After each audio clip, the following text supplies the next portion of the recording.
The story you're about to hear is about a man whose wife kept dealing with the same guy bothering her at the gym again and again. She turned him down. She made it crystal clear. In fact, she told him no more times than anyone should ever have to. But the guy, we'll call him the regular, just wouldn't quit. He kept showing up, kept pushing boundaries, and eventually started putting his hands on her. So her husband responded the way a patient, level-headed man would. He paid attention. He kept records. He gathered evidence. And when the regular finally convinced himself that the rules didn't apply to him, he learned the hard way that they absolutely did. This story takes a little time to build, but trust me, every minute matters, and the ending is worth the wait. A guy at my wife's gym laughed when I warned him to back off. He wasn't laughing anymore after he got banned from the gym and ended up facing a restraining order. My name is Ryan, and I work as an operations analyst for a regional bank. It's not exactly a thrilling career, and nobody's making movies about it, but it pays the bills, covers the mortgage, and I'm pretty good at what I do. Most of my workday is spent staring at spreadsheets, checking reports, and looking for things that don't make sense. Patterns. That's my specialty. I spend my days finding patterns and connecting dots. The reason I'm mentioning that now is because it'll become important later. My wife Megan and I have been together for 9 years, and we've been married for 6 of those. She's always been an early bird. That's just who she is. Every morning her alarm goes off at 4:55, and by 5:25 she's already at the gym. She sticks to the same schedule every week: Monday, Tuesday, Thursday, and Saturday. She's been a member at the same mid-sized gym, about 12 minutes from our house, for nearly 3 years now. By this point she knows all the employees, recognizes most of the regular members, and has her workout routine down to an exact science. That's the way she likes it. I belong to the same gym, but I go at a completely different time. Most evenings after work, I show up around 7 o'clock. Our schedules never overlap. They never have. Megan works out before sunrise, and I go after dinner. It's a system that's always worked well for us. Then, about 4 months ago, Megan came home after one of her Tuesday morning workouts and casually mentioned that some guy at the gym had tried flirting with her. At first, she said he seemed harmless enough. He offered to spot her, made a few comments about the music playing over the speakers, and tried making conversation. She told him she was married and even pointed to her wedding ring. She always wears it, including during workouts. Personally, I wish she'd leave it in the car while exercising, but that's another discussion entirely. Anyway, she figured that would be the end of it. It wasn't. 2 days later, on Thursday, the guy approached her again. Same routine. Same attempt at conversation. This time he asked what she was training that day. Megan answered with a single word, put her earbuds back in, and clearly signaled that she wasn't interested in talking. He lingered for another minute before eventually wandering off. When she told me about it later, she didn't seem especially concerned. She figured he was probably lonely or just terrible at reading social cues. I told her to keep me updated if anything else happened. At that point, I honestly didn't think much about it. Gyms are full of people trying to strike up conversations, and most of them back off once they get a clear rejection. I assumed this was one of those situations. Annoying? Sure. A little awkward? Definitely. But probably over. Except it wasn't. The following week, he approached her again. This time he caught her during her warm-up on one of the exercise bikes and immediately started talking. Megan didn't dance around it anymore. She told him directly that she wasn't interested in chatting, that she was there to work out, and that she'd already informed him she was married. He immediately threw up his hands and acted offended. "Whoa, I'm just being friendly," he said before walking away. You've probably met people like that before. The moment you set a boundary, they act like you're the unreasonable one. It's a way of making someone feel guilty for protecting their own space. After hearing that, I asked Megan if she could describe him so I could at least picture the guy in my mind. She told me he looked to be in his mid-30s, average height, with light brown hair. Apparently, he wore the same handful of tank tops over and over, like he'd bought them in bulk from Costco. No visible tattoos. No memorable features. Nothing that stood out. Just an ordinary-looking guy. The kind of person you'd pass in a grocery store and completely forget about 10 seconds later. Now, it's important to understand something about Megan. She's not the type of woman who needs someone rushing in to save her. She's dealt with creeps before. She's handled difficult people at work. She's navigated family drama that would make most people lose their minds. She's strong, confident, and perfectly capable of standing up for herself. Because of that, she wanted to deal with this situation on her own, and I respected that completely. I wasn't about to march into the gym and start a confrontation when she hadn't asked me to. But by that point, I was starting to notice a pattern. Week 4. One morning she spotted him standing near the water fountain. The strange part was that he wasn't drinking anything. He wasn't filling a water bottle. He wasn't working out nearby. He was simply standing there, almost like he was waiting for her to walk by. As she passed, he told her she looked amazing. Megan ignored him and kept moving. Then he followed her. Not right on her heels, but close enough to notice. Twice during that workout she switched areas, and both times he somehow ended up exercising near her within a few minutes. Never directly beside her, just close enough to make it obvious. When Megan told me about that workout, her tone had changed. She wasn't brushing it off anymore. She was irritated. Actually, she was genuinely frustrated. She admitted she'd ended her workout about 15 minutes early because she couldn't focus. She said she felt like she was constantly being watched. That word stuck with me. Watched. I couldn't stop thinking about it for the rest of the evening. Even when I went to bed, it was still running through my head. I've always been a light sleeper, and that night was no exception. I kept imagining different scenarios. What if he did it again? What if his behavior escalated? What if Megan was minimizing how uncomfortable she felt because she didn't want me worrying? I asked if she'd like me to go with her next time. She immediately said no. Instead, she told me that if it happened again, she'd report it to the front desk. I told her that sounded reasonable, and I meant it. I wasn't going to pressure her. Then week 5 arrived, and the guy disappeared. Megan started wondering if he'd switched gyms or simply lost interest. Honestly, I hoped that was exactly what had happened. For most of that week, we barely talked about him. Saturday rolled around, and we had dinner at her sister's house. By the way, her sister makes the best baked ziti I've ever tasted. Seriously, it's ridiculously good. The kind of meal that has you going back for a third serving without feeling a shred of guilt. For a little while, the gym situation faded into the background. Then week 6 arrived. On Tuesday morning, Megan came home from the gym, and I knew immediately something was wrong. She was unusually quiet. Normally, she'd spend a few minutes stretching in the living room before getting ready for work. Not that day. She walked straight to the shower without saying much. I gave her some time before bringing it up over breakfast. That's when she told me he was back. And this time he'd crossed a line. While she was doing cable rows, he walked over and placed a hand on her lower back. Then he commented that her form looked off. Megan immediately stepped away from him. He laughed as if the whole thing were harmless. She looked him directly in the eye and said, "Don't touch me." She said it loud enough that nearby people turned to look. The guy raised his eyebrows and replied, "Relax. I was only trying to help." I'm not going to pretend I handled that news calmly. I was furious. My jaw locked up. Both of my hands were pressed flat against the kitchen table. For about 10 seconds I didn't say a word because I wasn't sure I trusted myself to speak. But I didn't explode. Instead, I listened. Megan explained that after it happened, she went to the front desk to report him. Unfortunately, the gym manager hadn't arrived yet. It was still before 6 a.m. So she ended up talking to the young employee working the counter, and he told her he'd pass the complaint along to management. Yeah, that definitely made me feel better. Not. I told Megan that I wanted to switch up my schedule for a while.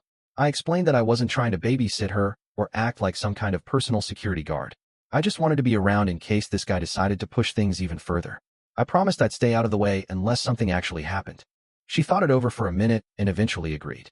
So that Thursday morning, I joined her for the 5:25 a.m. gym session. And let me just say this for the record, 5:25 in the morning should probably be illegal. I honestly have no idea how Megan does that 4 times a week. When my alarm went off at 4:45, I seriously questioned every life decision that had led me to that moment. Still, it was worth it. I just want that officially noted. Once we got there, I set up on the opposite side of the gym near the free weights while Megan headed to her usual area around the cable machines. From where I was standing, I could easily see her. She could see me too. But to anybody else, we looked like 2 strangers working out in the same building. We even arrived separately.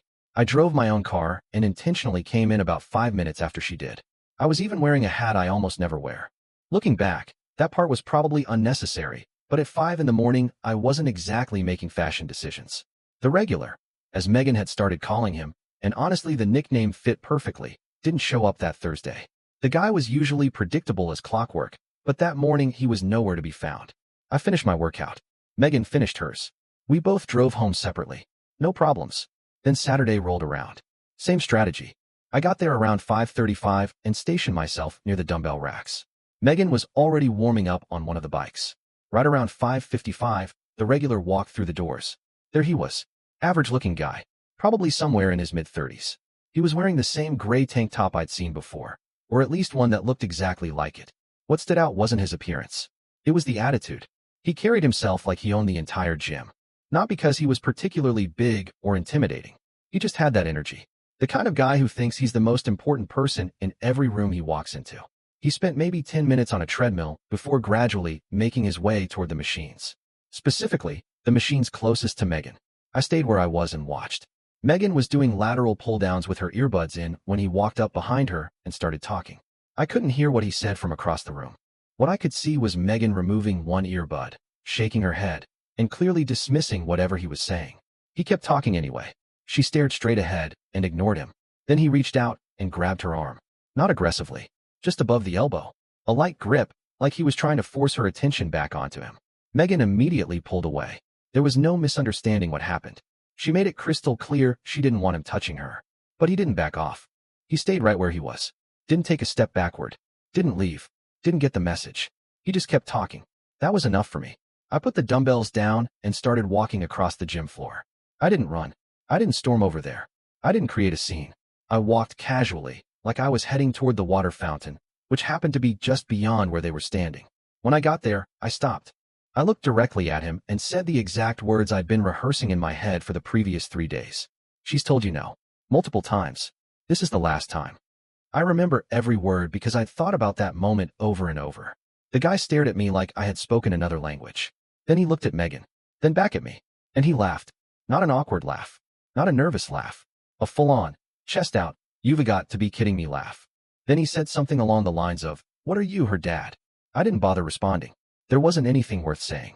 Instead, I turned to Megan and said, "Let's go talk to the front desk." She nodded immediately. Together, we walked toward the counter. The regular casually returned to his machine like nothing had happened. Even so, I could feel him watching us the entire time. This time the manager was actually there. His name was Kevin, mid-40s. He'd been managing the gym for a couple of years. I'd talked to him a handful of times during my evening workouts, so he already knew who I was. I explained everything. The repeated attempts to approach Megan. The fact that he'd ignored multiple rejections. The unwanted touching. The previous complaint that had apparently gone nowhere. Megan confirmed every detail. She was calm, organized, and incredibly specific. That's one thing she's always been good at. When things get stressful, she gets more focused. Kevin pulled up the membership records and asked us for a description of the guy. We gave him one. After that, he told us he'd review the security footage and speak with the employee who had been working the morning Megan first reported the issue. He also said he was filing an official incident report and provided us with a copy. I asked whether we could submit a separate written complaint in addition to whatever internal process they used. Kevin said yes and handed us the paperwork. We both filled it out. When we finished, I took pictures of everything with my phone. Then I asked another question. Politely. I wanted to know whether the gym had a written harassment policy. Kevin pointed toward a sign posted near the locker rooms. I walked over and read it myself. Pretty standard language. Unwanted physical contact. Repeated unwanted approaches after being told to stop. Intimidating behavior. All of those were specifically listed as reasons a membership could be terminated. That was good enough for me. 3 days later, Kevin called Megan. The gym had reviewed the footage. The decision was final. The regulars' membership was revoked. No warning. No second chance. No appeal. He was out. Kevin also told us they'd flagged his information in their system, so he couldn't simply sign up again under another account. I have no idea how effective that really is, but I appreciated the effort. After that, Megan went back to her normal routine. I continued showing up in the mornings for another week just to be safe before eventually returning to my evening workouts. Life started feeling normal again. Megan was back to stretching in the living room before work. Her morning playlist was playing through the kitchen speakers while she cooked eggs. Everything felt settled. For about a week. Hold on a second. For everyone listening, this is me talking, not Ryan. I need someone to explain something.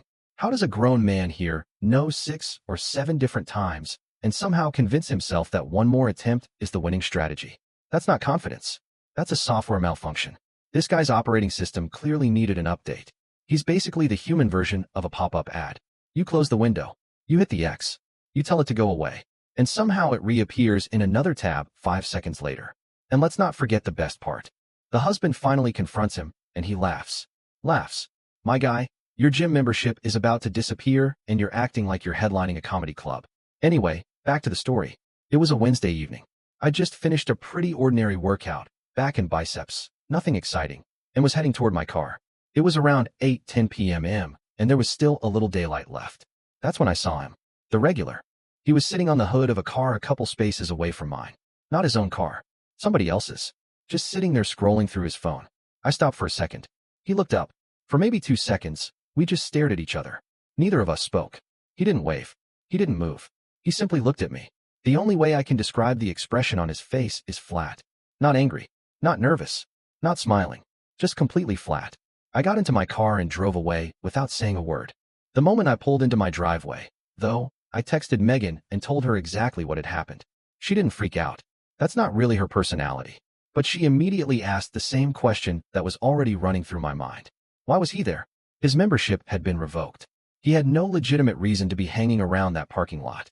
And another question followed right behind it. How did he know which car belonged to me? Or did he know? Could it have been a coincidence? Maybe. But I don't put much faith in coincidences when a pattern starts forming. The next day, on my way home from work, I drove past the gym. No sign of him. I checked again on Friday. Still nothing. Saturday morning, Megan went to the gym at her normal time, and I followed about 10 minutes later in my own car. Again, nothing. No sign of the regular anywhere. For a while, I started convincing myself that maybe it was harmless. Maybe he'd been waiting for somebody. Maybe there was some innocent explanation. Maybe he was there to pick somebody up. Maybe he was one of those weird people who enjoys sitting on random cars in parking lots like some kind of stone gargoyle. People do strange things. And sometimes strange behavior doesn't mean anything at all. That's what I was telling myself. Then, exactly 1 week later, on Wednesday morning, Megan sent me a text at 5:41 a.m. She had just pulled into the gym parking lot. His car was there. She recognized it immediately. It was the same dark blue sedan she'd noticed before, complete with a dent in the rear bumper and one of those little tree-shaped air fresheners hanging from the rearview mirror. This time, he was sitting inside the vehicle, and he was parked only 3 spaces away from where she usually parked. Megan didn't get out of her car. Instead, she stayed put and texted me. I told her not to leave her vehicle. I instructed her to drive across the street to the gas station and wait there. Then I called the gym. Kevin hadn't arrived yet, but I left a detailed message explaining exactly what was happening. After that, I got in my car and headed over. The drive should have been quick, but I swear I hit every single red light on Route 9. By the time I finally got there, about 22 minutes later, his car was gone. Megan was still sitting safely at the gas station. I picked her up. She wasn't scared so much as irritated. Honestly, I felt the same way. We went home. That was the moment I stopped waiting for things to get better on their own. I sat down at the kitchen table, opened my laptop, and did what I do best. I organized information.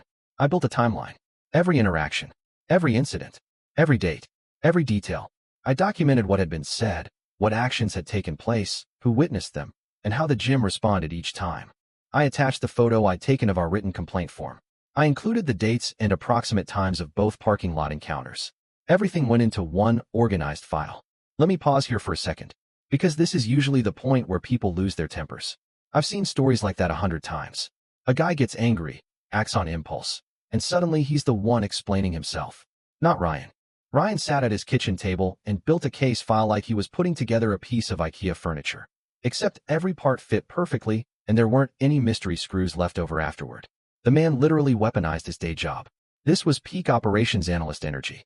You know those scenes in heist movies where one guy spreads a blueprint across a table and everybody slowly realizes he might actually have a plan? That was Ryan. Except the blueprint was for a restraining order. And the crew consisted of his wife, a laptop, and a printer. That same afternoon, I called the non-emergency police line. I explained the entire situation from the beginning. The repeated harassment at the gym, the unwanted physical contact, the membership revocation, the parking lot incidents that happened afterward. The officer asked whether the man had ever directly threatened either of us. I told him no.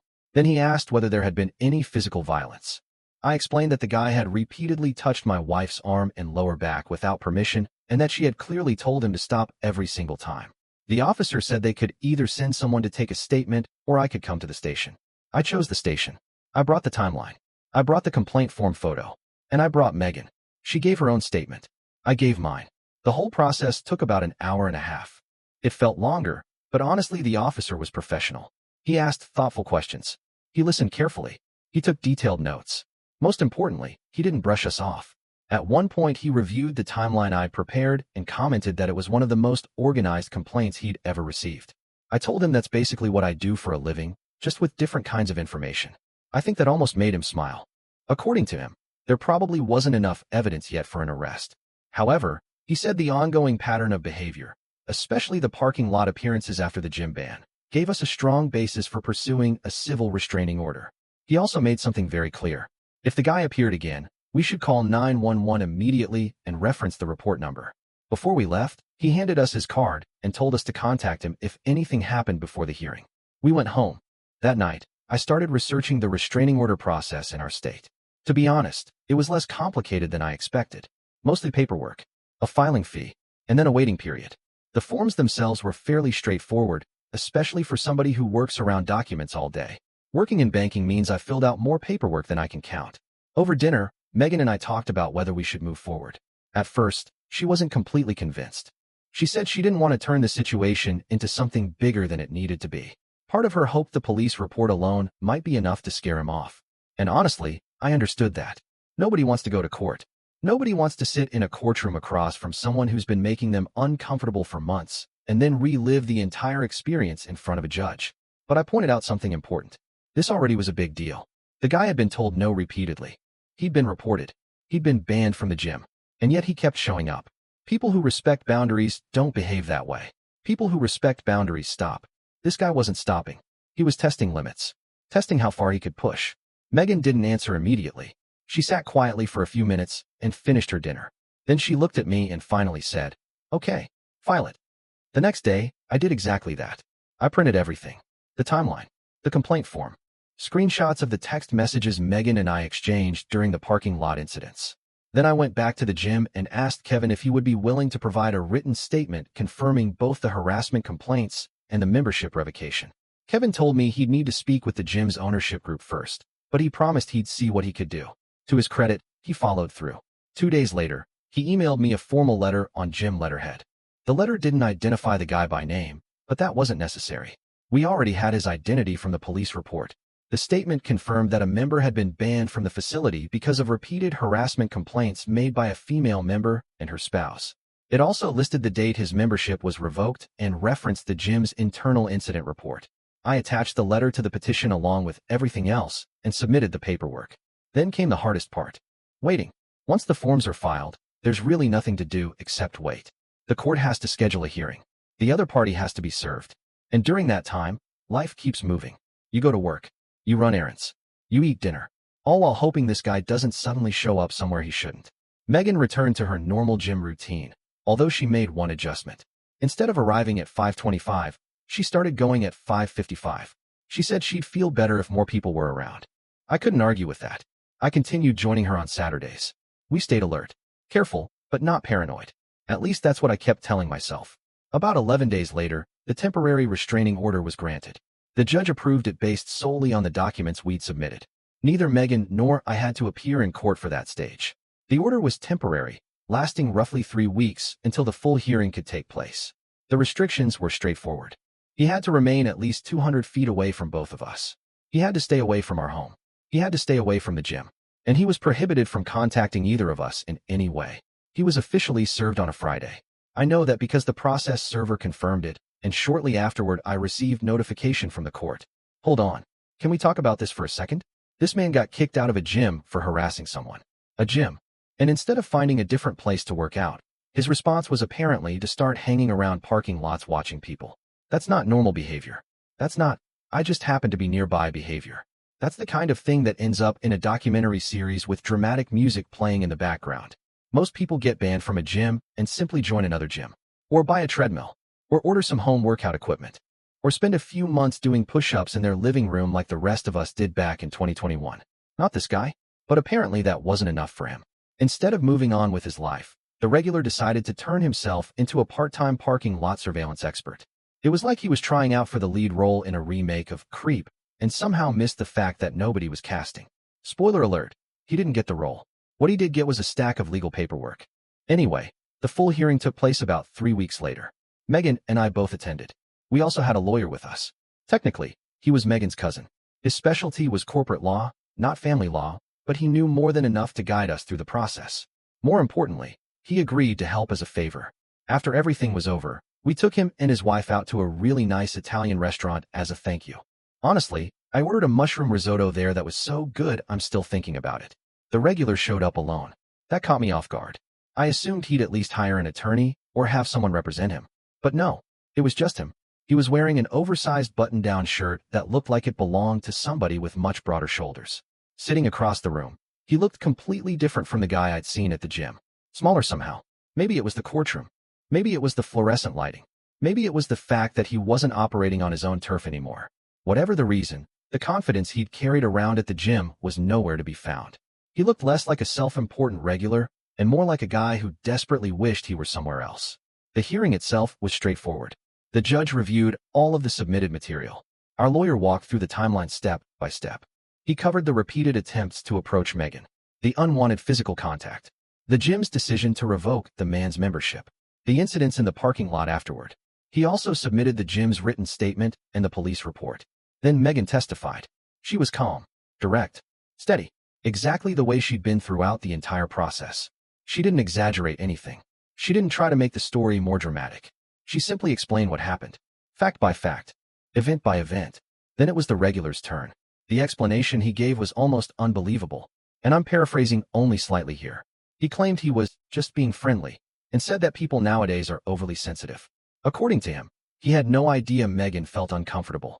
That was his position, even though she'd repeatedly told him she wasn't interested, even though she'd ignored him, even though she'd literally said, "Don't touch me," in front of other gym members.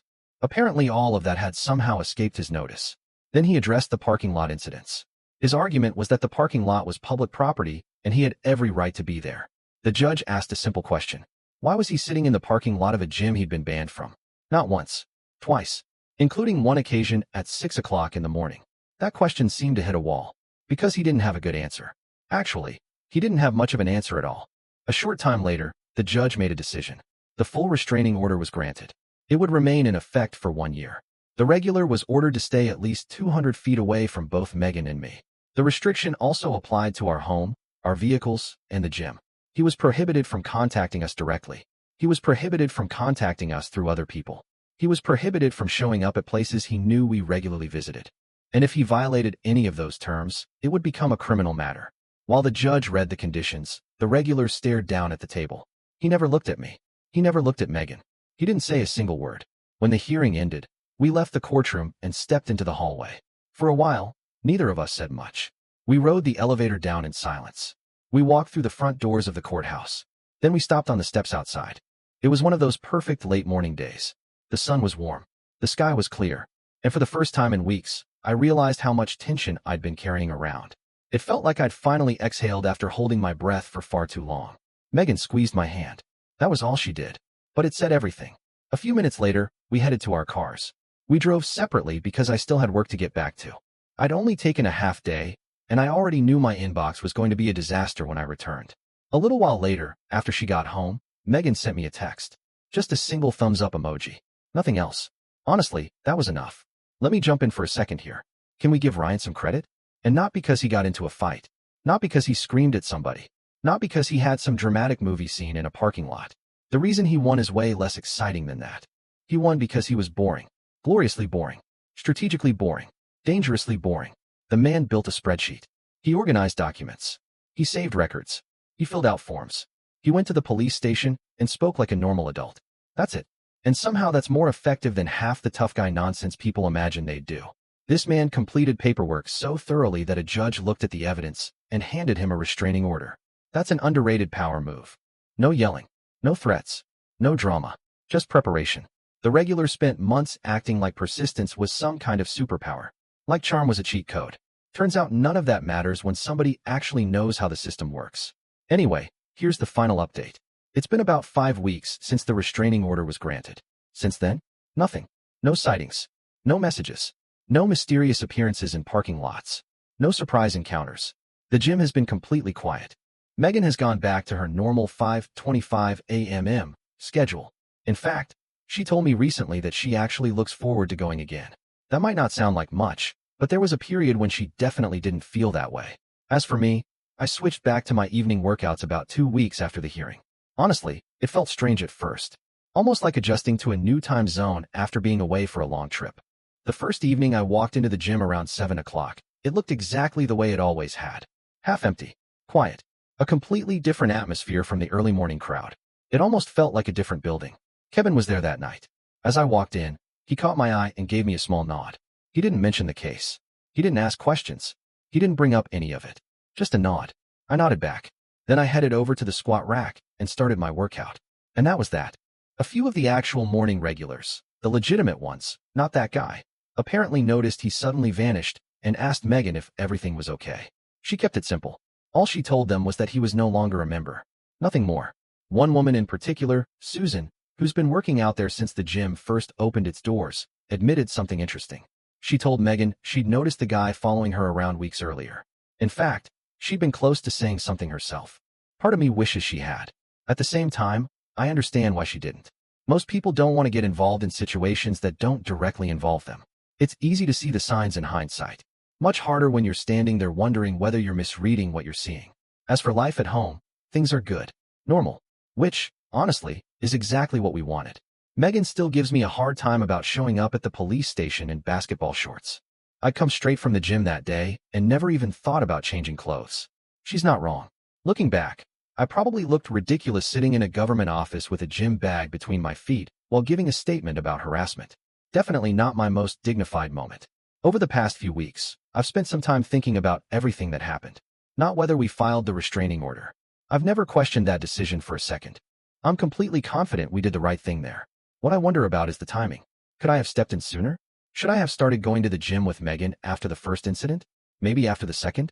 Should I have gotten involved earlier instead of waiting until things escalated? I still go back and forth on that. Megan says no. She believes she needed the opportunity to handle it herself first. She also says I stepped in at exactly the right time. And honestly, I trust her judgment. I always have. Still, there's a small part of me that wonders whether those extra weeks were weeks she never should have had to deal with in the first place. Maybe that's just the husband in me talking. These days, I still drive past the gym occasionally on my way home. Sometimes, even when I have no intention of working out. I don't stop. I don't circle the lot. I just glance over as I drive by. So far, I haven't seen that blue sedan again. Maybe I never will. But I probably won't stop checking anytime soon. Maybe that's paranoia. Or maybe that's simply what happens when somebody targets the person you care about most. I honestly don't know. There's one more thing I've done. Recently, I talked to our lawyer cousin about what happens when the restraining order expires. We've got roughly 11 months left. He explained that if there are any violations, or if we have legitimate reasons to believe the behavior could start again, we can petition the court to extend it. The funny thing is, I've already created a folder on my computer for that possibility. Just in case. Old habits die hard. But if I'm being honest, the thing that still bothers me most isn't the touching. It's not the following. It's not even the parking lot incidents. It's the laugh. The way he laughed when I told him to leave her alone. That sound stuck with me. Like the whole situation was a joke. Like Megan's discomfort was something amusing. Like me standing there asking him to respect her boundaries was somehow entertainment.